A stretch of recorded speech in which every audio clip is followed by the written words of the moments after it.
Welcome to Vinod study circle. మనకు bio science సంబంధించినటువంటి 25th రోజు స్కూల్ అసిస్టెంట్ క్వశ్చన్లు మనకు ఇవి నెక్స్ట్ జరగబోయే ఎగ్జిట్ ఎగ్జామ్స్కి తర్వాత కొండి స్కూల్ అసిస్టెంట్ ఎగ్జామ్కి సంబంధించినవి. తర్వాత కొండి ఫస్ట్కో సెకండ్కో బయో సైన్స్ ఎగ్జామ్ ఉంది, వాళ్ళకి సంబంధించిన క్వశ్చన్స్ సరిపోతున్నాయి, ఒకసారి చూసుకోవచ్చు మీరు. మానవ శరీర వ్యవస్థ గురించి ఒకటి, దాంట్లో మొత్తానికి సంబంధించిన క్వశ్చన్స్ చూసుకున్నట్టయితే మెయిన్గా మెదడు, కళ్ళు, నోరు, చెవులు, గ్రంథులు, గుండె, ఊపిరితిత్తులు, రక్తనాళాలు, వీటి టాపిక్స్ మొత్తం చూసుకోవాలి.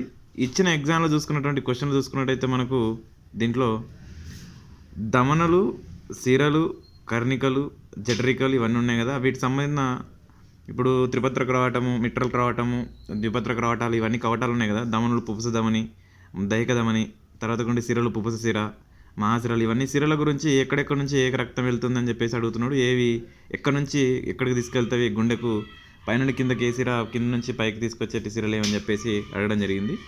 నెక్స్ట్ వన్ చూసుకుంటే మూత్రపిండాలు. మూత్రపిండాలలో మనకు ఏదైతే ఉంటుందో సర్క్యులేషన్ ఇక్కడ నుంచి లాస్ట్ ప్రసేకం వరకు ఉన్నటువంటిది, దాని సీక్వెన్స్ అడుగుతున్నారు.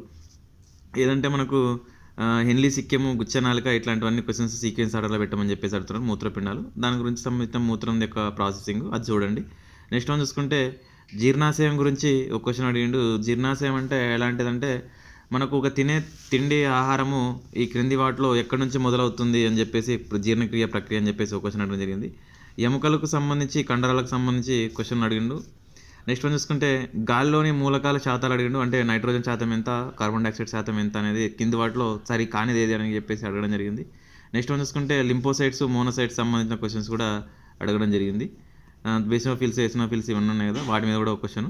నెక్స్ట్ వన్ చూసుకుంటే కండరాలు, కణజాలము అని చెప్పేసి ఉండి, కండరాలు ఏ కండరాలు అని చెప్పేసి అవి, తర్వాత సంయోజక కణజాలము, సందాయక కణజాలం అని చెప్పేసి కింద కానిదేది మొక్కలకు దీంట్లో డిఫరెంట్, జంతువులకు సంబంధించింది ఒకటి. తర్వాత ఘనాకార కళ, తర్వాత నెక్స్ట్ వన్ చూసుకుంటే స్తంభాకార ఉపకళ, నెక్స్ట్ వన్ చూసుకుంటే సరిత ఉపకళ కణజాలము, గండాకార ఉపకళ కణజాలము. ఈ కణజాలాలు ఏ ప్లాట్లో ఎక్కడ ఉంటామని చెప్పేసి అడగడం జరిగింది. నెక్స్ట్ వన్ చూసుకుంటే 4 Rsలో కింది వాటిలో లేనిది ఎటువంటిదని అడిగిందంటే రీయూజ్, రెడ్యూజ్, రీసైకిల్ ఇవి ఉన్నాయి కదా, వాటికి సంబంధించిన క్వశ్చన్ ఒకటి దాంట్లో కానిది ఏదని చెప్పేసి అడిగినాడు. నెక్స్ట్ వన్ చూసుకుంటే నీటి శుద్ధి సీక్వెన్స్ అడిగినాడు. దాంట్లో మనకు ఎక్కడ ఏమి వాయువులు పంపిస్తాము ఎక్కడ అని చెప్పేసి మనకు సీక్వెన్స్ ఉంటుంది కదా, దాన్ని ఒక క్వశ్చన్ అడిగినాడు. నెక్స్ట్ వన్ చూసుకుంటే విటమిన్లు, వ్యాధుల మీద క్వశ్చన్ అడిగినాడు. అంటే క్రింద విటమిన్లు, వ్యాధులు ఇచ్చి దీని క్రింది వాటిలో సరికానిది ఏదని చెప్పేసి అడగడం జరిగింది. నెక్స్ట్ వన్ చూసుకుంటే కలప ఆర్డర్ ఒకటి అడిగారు. కలపలో ముఖ్యమైనటువంటి ఏది అని చెప్పేసి ఒకటి అడిగినారంటే ఇంపార్టెంట్ భాగం అని చెప్పేసి. నెక్స్ట్ వన్ చూసుకుంటే పట్టుపురుగు గురించి ఒకటి అడిగినారు.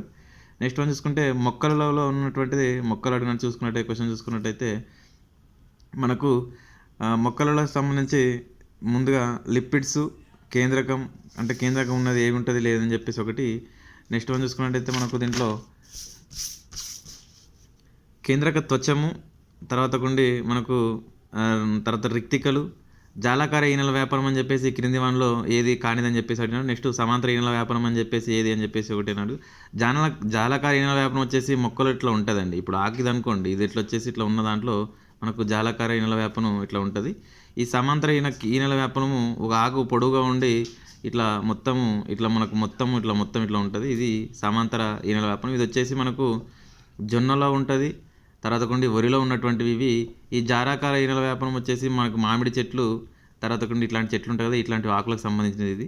నెక్స్ట్ వన్ చూసుకుంటే దీర్ఘకాల పంటలు ఏవి, తర్వాత దీర్ఘకాల పంటలలో టైమింగ్ అడగలేదు కానీ ఏవి మనకు దీర్ఘకాల పంటలు అని చెప్పేసి అడిగినారు. నెక్స్ట్ వన్ చూసుకుంటే ఖరీఫ్, రబ్బీ పంటల గురించి అడగడం జరిగింది. ఈ క్రింది వాటిలో పండించే జియాద్ పంటల గురించి కూడా అడగడం జరిగింది. రబ్బీ పంటల గురించి కూడా క్వశ్చన్ అడగడం జరిగింది.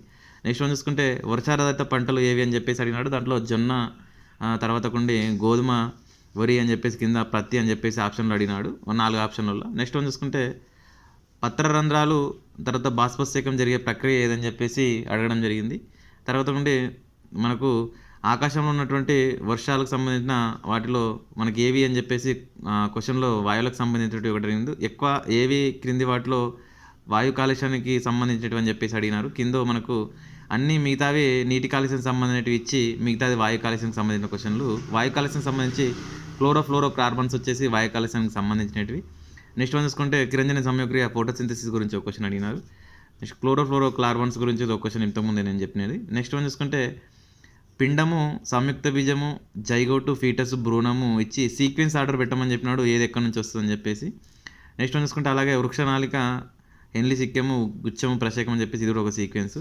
శాస్త్రవేత్తల మీద మనకు క్వశ్చన్లు అడిగినారండి. శాస్త్రవేత్తల నుండి జగదీష్ చంద్రబోస్ మీద ఒక క్వశ్చన్, ఏం సాధించినాడు ఏం కథ అనేది. దాని తర్వాత కొండి మనకు వాళ్ళ క్వశ్చన్లు ఒకసారి చూసుకోండి దాని మీద కూడా సరే. నెక్స్ట్ వన్ చూసుకుంటే WHO ఎన్ని గ్రాముల ఉప్పు తినాలి రోజుకని చెప్పేసి ఒకటి కరెంట్ అఫైర్స్లో బిట్టు. ఇది వచ్చేసి 5 గ్రాముల ఉప్పు. మనకు కింద ఆప్షన్లో 5 గ్రాములు, 10 గ్రామ్స్, 10 to 15 గ్రామ్స్, 20 గ్రామ్స్ అని చెప్పేసి ఉంది. ఇది 5 గ్రామ్స్ అండి. ఇది డైరెక్ట్ ఇది కరెంట్ అఫైర్స్ బిట్టు మనకు ఉన్నటువంటిది.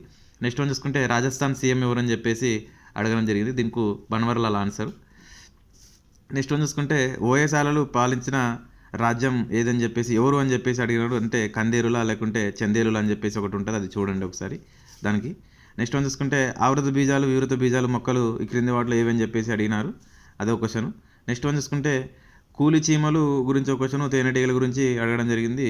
ఇక్కడ ఏంటంటే మొగ ఈగలు అని చెప్పేసి 3 వారాలు లోపల చేస్తాయి, తర్వాత బయట చేస్తాయంటే మొగ తేనెటీగలు చేయవండి. ఇవి కూలి తేనెటీగలు వచ్చేసి తెట్ట యొక్క తేనె పట్టు లోపల 3 వారాలు, తేనె పట్టు బయట 3 వారాలు చేస్తాయి.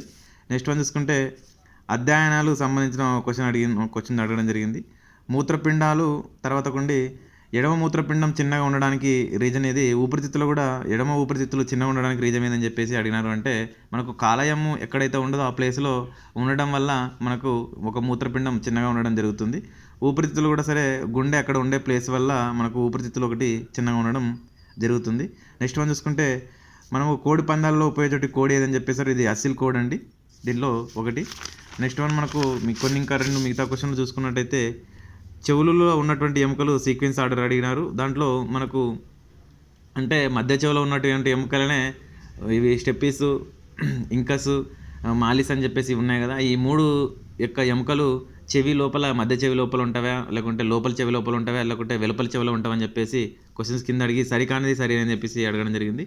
కోన్లు దండాలు ఉన్నటువంటి మన కన్నులో ఉన్నటువంటి ఉన్నాయి కదండి, ఆ కోన్లు దండాల గురించి క్వశ్చన్లు అడిగి ఏ కోన్లు ఎక్కడ ఉంటాయి అని చెప్పేసి ఒకటి కొడడం జరిగింది. నెక్స్ట్ ముందు మెదడు, వెనుక మెదడు, మధ్య మెదడు మీద ఒక క్వశ్చన్ అడగడం జరిగింది. నెక్స్ట్ వన్ చూసుకుంటే అడ్రినల్ గ్రంథి, పీయూష్ గ్రంథి మీద మనకు క్వశ్చన్ అడిగి మనకు మానవుని యొక్క గొంతు బొంగురుగా మారడానికి ఉపయోగించేటువంటి ఏ గ్రంథి అని చెప్పేసి క్రింద అడగడం జరిగింది.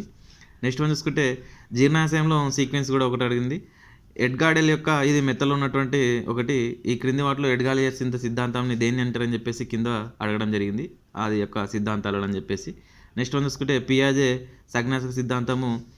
ఈ లాస్ట్ ఒకటి ఎలాంటి క్వశ్చన్ అంటే పిల్లవాడు నైతిక విలువలకు సంబంధించి క్రింది వయసు స్థాయి వారికి సంపూర్ణంగా పాటిస్తాడు, దాన్ని మొదలుపెట్టి చివరి దాకా ఉంటాడని చెప్పేసి ఒక క్వశ్చన్ అడిగింది. ఇది ఒకటి 6th స్థాయిలో ఉన్నటువంటి ఆన్సర్ వరకు దీనికి రైట్ అవుతుంది. నెక్స్ట్ వన్ చూసుకుంటే RTA ఆర్టికల్స్ అడిగాడు. తర్వాతకు మనకు ఇది NCF 2023 అని చెప్పేసి ఒకటి ఉంది కదా మనకు, ఇది చూడండి ఒకసారి. దీని మీద క్వశ్చన్స్ అడుగుతున్నాడు. ఇదేంటంటే NEP 2020కి NCF 23 అని చెప్పేసి ఒకటి ఉంది కదా. దీంట్లో మనకు సన్నాహక 5+3+3+4 ఉంది కదా, ఆ 5+3+4లో ఇది ఎన్ని సంవత్సరాలు ఉంటుందని కూడా నెక్స్ట్ క్వశ్చన్స్ అడగడానికి ఛాన్సెస్ ఉంటుంది, ఒకసారి చూసుకోండి. Thank you so much for everyone. మన వీడియో నచ్చినట్టయితే లైక్ చేసి, షేర్ చేసి, సబ్స్క్రైబ్ చేసుకుంటారని కోరుకుంటున్నాను.